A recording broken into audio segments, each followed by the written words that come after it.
if I didn't have to teach, my life would be much less complicated and hectic. But I believe that I have received what you might call the great tradition from the great masters of the past. And I feel a very strong duty to pass that on to the next generation. Otherwise, the tradition stops and is lost. That's the famed pianist Jorge Bolet, speaking of the romantic tradition of pianism, of which he's considered one of the last great interpreters. From the historic Academy of Music in Philadelphia, this is Jim Unrath as Cigna, whose companies provide insurance and financial services around the world, welcomes you to a broadcast concert by the Philadelphia Orchestra. Riccardo Muti, music director. Today's concert is guest conducted by Rafael Frühbeck de Burgos and features pianist Jorge Bolet in 2 works.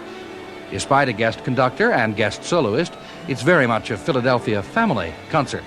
Maestro Frühbeck made his debut with the Philadelphia Orchestra in 1969 and has conducted the orchestra in every subsequent season, often for 4 weeks or more. Jorge Bolet, as you may know, has performed with the Philadelphia Orchestra on many occasions. The first one was way back in 1938. And he's head of the piano department at the Curtis Institute of Music, just down the street from the Academy. Our soloist today, pianist Jorge Bolet, has recently celebrated his 70th birthday during a season which finds him as busy as ever, with recitals and engagements with orchestra all over the world. Mr. Bolet began his piano studies in Cuba at the age of 5. He gave his first public recital at 9 and performed with the Havana Symphony at 10. 2 years later, he came to the United States and the Curtis Institute, graduating in 1934 after studying piano with David Saperton and conducting with Fritz Reiner. His other teachers have included Leopold Godowsky, Moritz Rosenthal, and Rudolf Serkin. Associate producer Sharon Eisenhower spoke with Mr. Bolet. Can you explain that, the romantic tradition? Is it a certain attitude, a temperament? How do you approach that? It's a question of temperament. It's a question of, the way that you think about music and the way that you think about music making and what performance is all about. I think you will find that all the great pianists have been unique. They were one of a kind. Each one had his own individual style, his own individual sound, his own individual approach to everything that they played. I mean, to hear Moisevich play a Chopin ballade and to hear exactly the same ballade performed by Rachmaninoff or Hoffman or Friedman or Cortot, they were all entirely different. And that is one of the things that really disturbs me about modern piano playing, that the young generation, they all sound so very much alike. Can we point to competitions as being partly to blame? Well, I think that is one of the big flies in the ointment, you might say. Because unfortunately, in competitions, they have to play in a very standard, middle-of-the-road, non-personal, non-individual. They can't afford to play anything, any way that is going to step on anybody's toes. So as a result, they all seem to have very much the same approach. And they become kind of carbon copies of each other. Today, it is impossible for any young pianist to start a career unless he or she has won a major international competition. So naturally, I must advise my students, and I prepare them to enter competitions. There are many things that I say, all right, that you can do if you're just having a regular performance. When you enter a competition, please don't do that. Jorge Bolet, our soloist today, speaking with Sharon Eisenhower.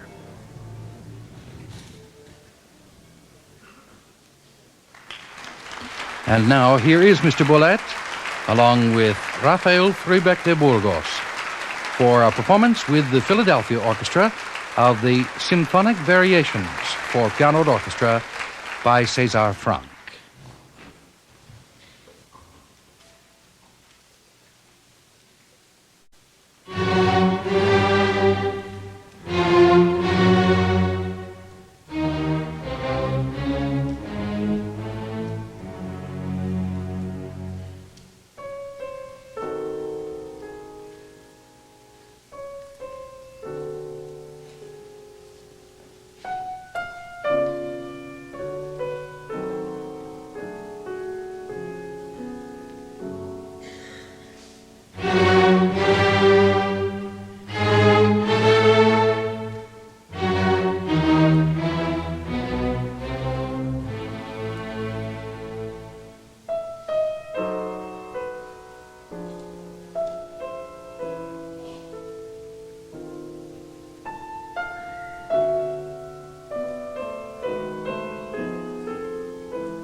Jorge Bolet, the piano soloist with the Philadelphia Orchestra, conducted by Rafael Frühbeck de Burgos, in the Symphonic Variations for Piano and Orchestra by César Franck.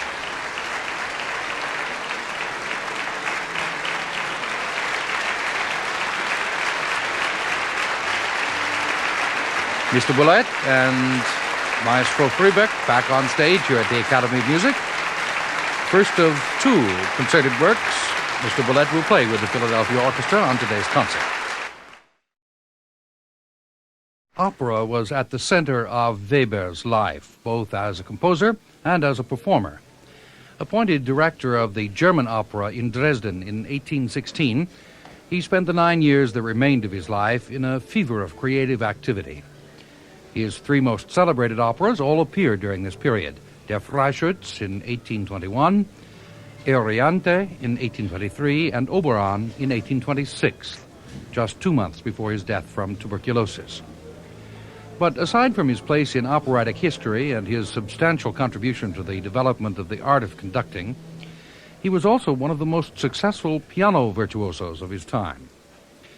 The F minor Konzertstück, completed in June of 1821, when Weber was in Berlin for the premiere of Der Freischütz, is laid out in 4 main sections, played without a break.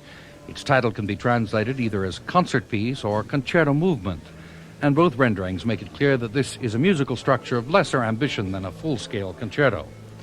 As such, it is rarely heard, and unfortunately, too, since it's a delightfully fresh exploration of the piano and orchestra medium. It's not really a great musical masterpiece, but I think in music there is room for both. Music can be a lot of fun, and why not play a fun piece every once in a while? Jorge Bolet, once again. And here is Mr. Bolet coming on stage at the Academy of Music, along with Rafael Frühbeck de Burgos. With the Philadelphia Orchestra, we'll hear the Konzertstück in F minor for piano and orchestra, Opus 79, by Weber.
the Konzertstück for Piano and Orchestra Opus 79 by Karl Maria von Weber, performed in concert by Jorge Bolet with the Philadelphia Orchestra, guest conducted by Rafael Frühbeck de Burgos.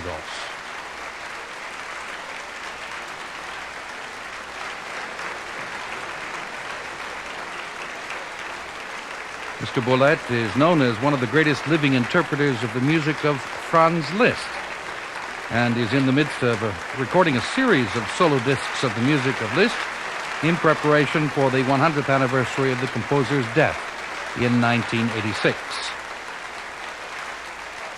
The thing about Liszt's music is that his style is unique to him.